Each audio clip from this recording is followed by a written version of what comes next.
కావాలనే మీ కలను నెరవేర్చుకోండి. సంప్రదించండి Hegde fertility, Hyderabad, Telangana. Sir, gas trouble ఉన్న వాళ్ళు తినాల్సిన ఫుడ్ ఏంటి, తినకూడని ఫుడ్ ఏంటంటే సార్? జనరల్గా గ్యాస్ ట్రబుల్ ఉన్న వాళ్ళకి ఫస్ట్ మేము చెప్పేది అంటే మీరు ఫుడ్ మీద కాన్సన్ట్రేషన్ ఎక్కువ చేయాల్సిన అవసరం లేదు ఫస్ట్ థింగ్.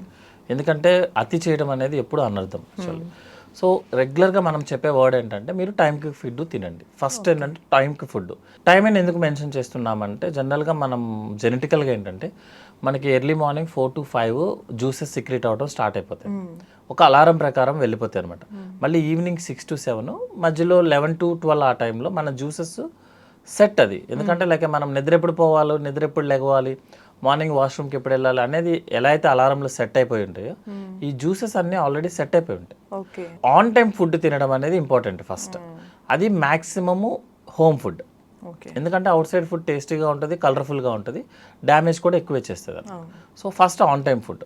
సెకండ్ థింగ్ ఏంటంటే ఎర్లీ మార్నింగ్ మనం లేచినప్పుడు అందరూ చేస్తుంది ఏంటంటే వాటర్ కాకుండా మిగతావన్నీ తాగుతాం అనమాట. యాక్చువల్గా కాఫీ అనో, బ్రేక్ఫాస్ట్ అనో, bed coffee, bed tea, something అనమాట. లేకపోతే కొంతమంది తేనె తీసుకోవడము, లెమన్, ఆనియన్ అవన్నీ వేసుకుంది. ఎందుకు ఇంత స్ట్రెస్ చేస్తున్నామంటే మనం లిక్విడ్ ఫామ్లో ఉన్న ఏదైనా ఫుడ్ మనం తీసుకున్నాం అనుకోండి, మన స్టమక్లో 20 minutes మాత్రమే ఉంటుంది. కానీ మన జ్యూసెస్ 4 hours స్టమక్లో ఉంటాయి వెయిట్ చేస్తే యాక్చువల్గా.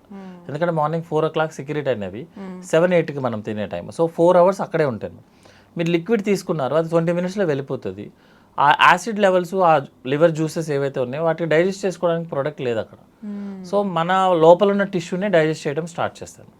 అందుకని ఎర్లీ మార్నింగ్ లేచినప్పుడు ఫస్ట్ మనం తినే ఫుడ్ ఏముండాలంటే ఓన్లీ రూమ్ టెంపరేచర్ వాటర్. ఎందుకు ఇంత స్పెసిఫిక్గా చెప్తున్నానంటే జనరల్గా అందరూ హాట్ వాటర్ తీసుకుంటాము, గోరువెచ్చని నీళ్ళు తీసుకుంటామంట. అనవసరంగా కెమికల్ బర్న్స్ చేసుకోవడం తప్ప కొత్తగా ఏమి డిఫరెన్స్ ఏం రాదు. సార్, ఇక్కడ చాలామంది కొంతమంది ఈ మధ్య కాలంలో ఆర్గానిక్ అనో ఈ కైండ్ ఆఫ్ డిఫరెంట్ మెథడ్స్ వాడి పొద్దున్న లెమన్ వాటర్ తాగితే ఫ్యాట్ తక్కువ అవుతుందను ఇట్లాంటివి ట్రై చేస్తుంటారు కదా, మరి అది కరెక్టా కాదా అనే డౌట్స్లో కూడా పడిపోయారు వాళ్ళు. జనరల్గా మనకి ఇప్పుడు లెమన్ వాటర్ తీసుకున్న వాళ్ళు లేకపోతే హనీ వాటర్ తీసుకున్న వాళ్ళు ఇంత వెయిట్ తగ్గారు అని మనం కంపేర్ చేయడం కష్టం అండి ఫస్ట్. ఎందుకంటే ఇక్కడ మనిషికి చేంజెస్ ఉంటాయి. ఈరోజు పొద్దున్నే లెమన్ వాటర్ తీసుకున్నాడు, మిగతా డైట్ అంతా ఏం తీసుకున్నాడని మనకి ఐడియా ఉండదు. ఇంకోటి ఏంటంటే జనరల్గా ఒక డైట్ని ఫాలో అవుతున్న వాళ్ళు ఏం చేస్తారంటే ఆ రోజంతా కూడా రిస్ట్రిక్టెడ్ డైట్లోనే ఉంటారు ఇన్ జనరల్. బట్ ఎన్ని రోజులు అలా మెయింటైన్ చేస్తామనేది మనం అరౌండ్ 70 to 75 years ఉంటాం జనరల్గా. ఎన్ని రోజులు మనం అదే డైట్ని రిస్ట్రిక్ట్ చేయగలం అనేది వీ డోంట్ నో. ఎందుకంటే హాస్టల్లో ఉన్న విధానం వేరు ఉంటుంది, జిమ్కి వెళ్ళినప్పుడు విధానం వేరు ఉంటుంది. బట్ ఎన్ని రోజులు మనం అలా చేయగలము? రోజు లెమన్ హనీ తీసుకుని రోజు డైట్ రిస్ట్రిక్ట్ చేయగలమా? లేదు. అట్లా కాకుండా హెల్తీ హ్యాబిట్స్ అని ఉంటాయి యాక్చువల్గా. అంటే ఆన్ టైం ఫుడ్ తినడము, కాఫీ టీ మ్యాక్సిమం తగ్గించుకొని తినడము, కోలా డ్రింక్స్ తీసుకోకుండా ఉండటము, ఆల్కహాల్, స్మోకింగ్ అవాయిడ్, ఇవన్నీ ఏంటంటే life long. Next physical activity 1 hour, daily 1 hour at least walking, అయితే యోగా కానీ జిమ్ చేసుకోగాని, ఇవన్నీ ఏంటంటే లైఫ్ లాంగ్ అనమాట. అప్పుడు మనం చెప్పొచ్చు లాస్ట్ ఇయర్ ఇంత వెయిట్ ఉన్నాడు, ఈయన తగ్గాడు అనేది. అంతేగాని ఒక్క ప్రోడక్ట్ వల్ల వెయిట్ లాస్ అవ్వడం అనేది జరగదండి యాక్చువల్గా. ఎందుకంటే అలా జరిగితే అందరూ వెయిట్ లాస్ అవుతారు యాక్చువల్లీ. అండ్ యాక్చువల్లీ జనరల్గా అందరూ వెయిట్ అనే దాని మీద కాన్సన్ట్రేట్ చేస్తున్నారు. యాక్చువల్గా మా టెక్నిక్ అంటే మాల్ న్యూట్రిషన్ అని ఉంటుంది యాక్చువల్ వర్డ్.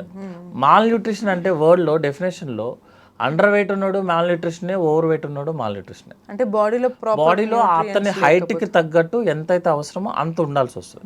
With activity.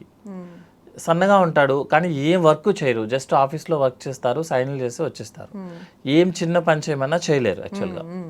కానీ ఒబీస్గా ఉంటారు వాళ్ళు. మీరు నైట్ అంతా ఒబీస్ అని మనకు అనిపిస్తారా, అతను ఒబీస్ కాదు యాక్చువల్లీ. అతను నైట్ అంతా హ్యాపీగా తన పని అంతా తను చేసేసుకుంటాడు, వేరే వాళ్ళ మీద డిపెండ్ అవ్వరు. సో మోర్ యాక్టివ్గా ఉన్న వాళ్ళే హెల్దీ అని అర్థం అనమాట, అంతేగాని వెయిట్ తక్కువ ఉన్న వాళ్ళని కాదు. సో ఫుడ్ ఐటమ్స్ ఏవైతే మనకి అవాయిడ్ చేయరు, ఏ ఫుడ్ బాగా తీసుకుంటే గ్యాస్ తగ్గుతుందని ఒక టాపిక్ లాగా అనుకుంటే టైంకి ఫుడ్ తినడం అనేది ఇంపార్టెంట్. ఫస్ట్ బ్రేక్ఫాస్ట్కి ముందు కాఫీ టీ అట్లా ఏం తీసుకోకుండా వేరే other food, even green tea, lemon tea, whatever tea, same liquids కాకుండా సాలిడ్ ఫుడ్ అయి ఉండాలి. అందరూ అడిగే క్వశ్చన్ ఏంటంటే ఏ ఫుడ్ తినాలి? Solid food. జనరల్గా అందరం ప్రిఫర్ చేసేది మీరు లైఫ్ లాంగ్ ఏ ఫుడ్ తింటారు, like south Indian, north Indian, మీరు ఏ ఫుడ్ అయితే రెగ్యులర్గా ఫాలో అవుతున్నారో అదే ఫాలో అవ్వండి. కానీ మీరు ఈరోజు మీకు ఎంత అవసరం అయితే అంతే తీసుకోండి. మీరు ఈరోజు సండే మీరు ఏం చేసేది ఏమి ఉండదు, పెద్ద వర్క్ ఏమి ఉండదు, మీరు ఫుల్గా బ్రేక్ఫాస్ట్ చేసేస్తానంటే కాదు. మీరు మోర్ యాక్టివ్గా ఉంటే ఎక్కువ తీసుకోవచ్చు.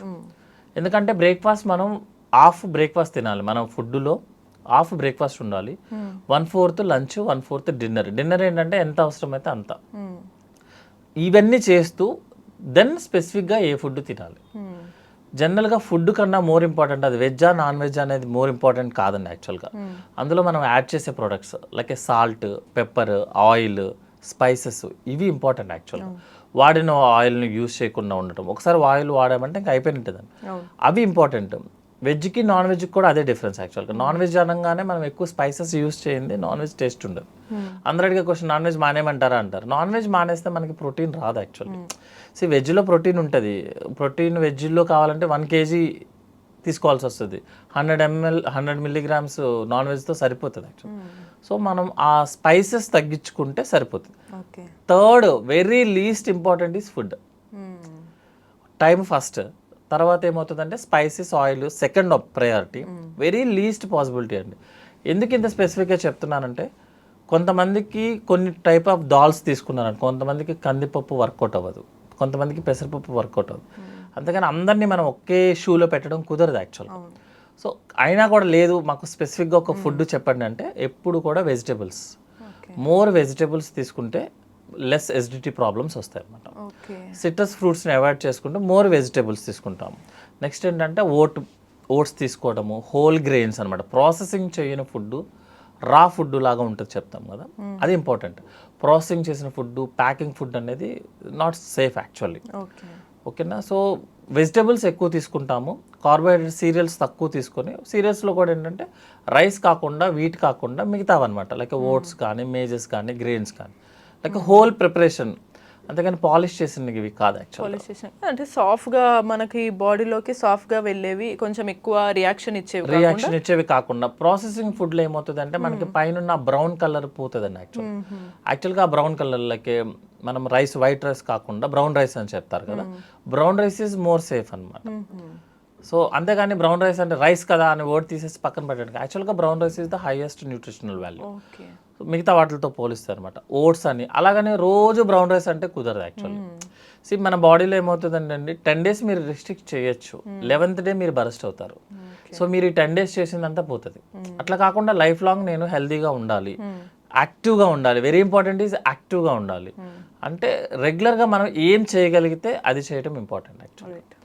సో ఫుడ్స్ ఏం అవాయిడ్ చేయాలన్న క్వశ్చన్ వస్తే ఏది అవాయిడ్ చేయొచ్చు ఫుడ్స్ అనేది ఏంటంటే ప్రాసెసింగ్ ఫుడ్స్ అనేది, ప్యాకింగ్ ఫుడ్స్ అనేది అవాయిడ్ చేయాల్సి వస్తుంది. ఎందుకంటే అందులో మనం ప్రిజర్వేటివ్స్ యాడ్ చేస్తాం, సిట్రిక్ యాసిడ్ ఉన్నవి, సిట్రస్ యాసిడ్స్ ఉన్నవి అవాయిడ్ చేయాల్సి వస్తుంది. ఓకే. నెక్స్ట్ ఏమిటంటే మనం ఈ ఆయిల్, జింజర్, గార్లిక్ పేస్ట్ ఉన్నవి అవాయిడ్ చేసుకోవాల్సి వస్తుంది. స్పైసెస్ ఎక్కువ లేకుండా, ప్రాసెసింగ్ ఫుడ్ కాకుండా. ఒకవేళ సపోజ్ వాళ్ళు అంటే ఇన్నే డే ఇప్పుడు మనం ఒకవేళ ఫంక్షన్ ఎనీథింగ్ అట్లా స్పైస్ కానీ ఏవి తీసుకున్నప్పుడు వెంటనే వాళ్ళు ఎట్లాంటి జాగ్రత్తలు తీసుకోవచ్చు? జనరల్గా మనం ఇప్పుడు ఫుడ్ ఐటమ్స్ తిన్నామండి, మనకి ఎసిడిటీ వచ్చేసింది, కంప్లైంట్ వచ్చేసింది, కానీ మనం ఫార్మసీకి వెళ్ళి మెడిసిన్స్ తీసుకునే సిచ్యువేషన్స్లో లేము. సో ఫ్యూ హోమ్ రెమెడీస్ని ఫాలో అయితే మనం అవాయిడ్ చేసుకోవచ్చు. ఒకటి ఏంటంటే కోల్డ్ మిల్క్ అనమాట. కోల్డ్ మిల్క్ తీసుకుంటే, కోల్డ్ మిల్క్ అంటే మరి చిల్లుడ్ మిల్క్ కాదు, జస్ట్ కొంచెం వేడి చేయకుండా ఉన్న మిల్క్. అంటే ఆల్రెడీ చేసి ఉన్నదే వేడి చేయకుండా ఎట్లాగో కుదరదు, కొంచెం కోల్డ్ మిల్క్ తీసుకోవచ్చు. కొంతమందికి అంటే యాపిల్ సిడర్ సిరప్స్ ఉంటాయి అనమాట, అవి డైల్యూట్ చేసి తీసుకోవాల్సి వస్తుంది యాక్చువల్గా. నెక్స్ట్ జింజర్ టీ ఉంటుంది, కొంచెం డైల్యూట్ చేసిన ginger tea. Garlic is danger, ginger is okay safe. కాకపోతే ఏంటంటే డైరెక్ట్గా జింజర్ని పెట్టేసుకుంటా అంటే కుదరదు, జింజర్ టీని తీసుకున్నా మనకు అవుతుంది. బటర్ మిల్క్ తీసుకున్నా అవుతుంది, యోగర్ట్ తీసుకున్నా, అంటే హోమ్ రెమెడీస్ అనమాట ఇవన్నీ. నెక్స్ట్ వాటర్ మిలన్ జ్యూస్ కూడా ఓకే. జనరల్గా వాటర్ మిలన్లో ఎసిడిటీ వస్తుందని చెప్తారు, యాక్చువల్గా ఇది ఆల్కలైన్ అనమాట, కొంచెం డైల్యూట్ చేసి తీసుకోవాల్సి వస్తుంది. ఈవెన్ మీరు మిల్క్ అయినా కొంచెం డైల్యూట్ చేయాల్సి వస్తుంది అనమాట. ఈవెన్ యాపిల్ సిడర్ వెనిగర్ కూడా డైల్యూట్ చేసింది అనమాట. జింజర్ టీ కొంచెం డైల్యూట్ చేసినవి. ఇంకా అయినా కూడా ఇఫ్ యూఆర్ నాట్ కంఫర్టబుల్ అయితే మాత్రం మీరు మెడిసిన్స్ తీసుకోవాల్సి వస్తుంది, లైక్ యాంటాసిడ్స్ కానీ లేకపోతే టాబ్లెట్స్ కానీ స్టార్ట్ చేయాల్సి వస్తుంది. సో చూసారు కదా, గ్యాస్ ప్రాబ్లమ్స్ ఉన్న వాళ్ళు తీసుకోవాల్సిన ఫుడ్, తీసుకోకూడని ఫుడ్, అన్ఫార్చునేట్లీ తీసుకున్న గ్యాస్ వచ్చినా కూడా ఎటువంటి రెమెడీస్ ఇంట్లో వాడాలనేది కూడా చెప్పారు. ఇటువంటి ఇన్ఫర్మేటివ్ వీడియోస్ కావాలి అంటే కీప్ వాచింగ్ ఏ ట్రిప్.